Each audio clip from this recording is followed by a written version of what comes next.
সবাইকে গণজাগরণের অভিনন্দন জানিয়েছেন নবনিযুক্ত প্রধান বিচারপতি সৈয়দ রেফাত আহমেদ। শপথ গ্রহণের পর সুপ্রিম কোর্টে নিজ দপ্তরের কর্মকর্তাদের সাথে কুশল বিনিময় করেন তিনি। প্রধান বিচারপতির কর্মজীবন ও নিরপেক্ষতার প্রশংসা করেন অ্যাটর্নি জেনারেল। একই সাথে সাফ জানিয়ে দেন, এখন থেকে বিচার বিভাগে কোনো সিন্ডিকেট থাকবে না। আরএফএল ওয়ারড্রপ, প্রিয় সব পোশাক যত্নে থাকবে আরএফএল ওয়ারড্রপে। শপথ নেয়ার পর সুপ্রিম কোর্টের নিজ কার্যালয়ে যান নবনিযুক্ত প্রধান বিচারপতি। কুশল বিনিময় করেন অন্যান্য বিচারপতি ও কর্মকর্তাদের সাথে। তাকে অভিনন্দন জানান কর্মকর্তারা। এ সময় গণজাগরণের অভিনন্দন জানান প্রধান বিচারপতি সৈয়দ রেফাত আহমেদ। এদিন নিজ কার্যালয়ে সাংবাদিকদের সাথে কথা বলেন নবনিযুক্ত অ্যাটর্নি জেনারেল মোহাম্মদ আসাদুজ্জামান। জানান, একজন যথার্থ ও যোগ্য ব্যক্তি প্রধান বিচারপতি হয়েছেন।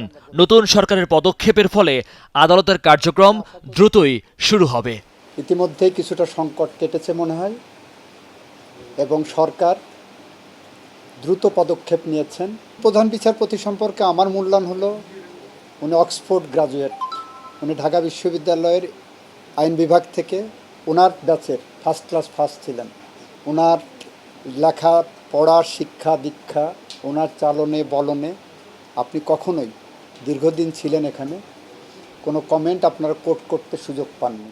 বলেন, এবার হাইকোর্ট বিভাগকে ঢেলে সাজানো প্রয়োজন।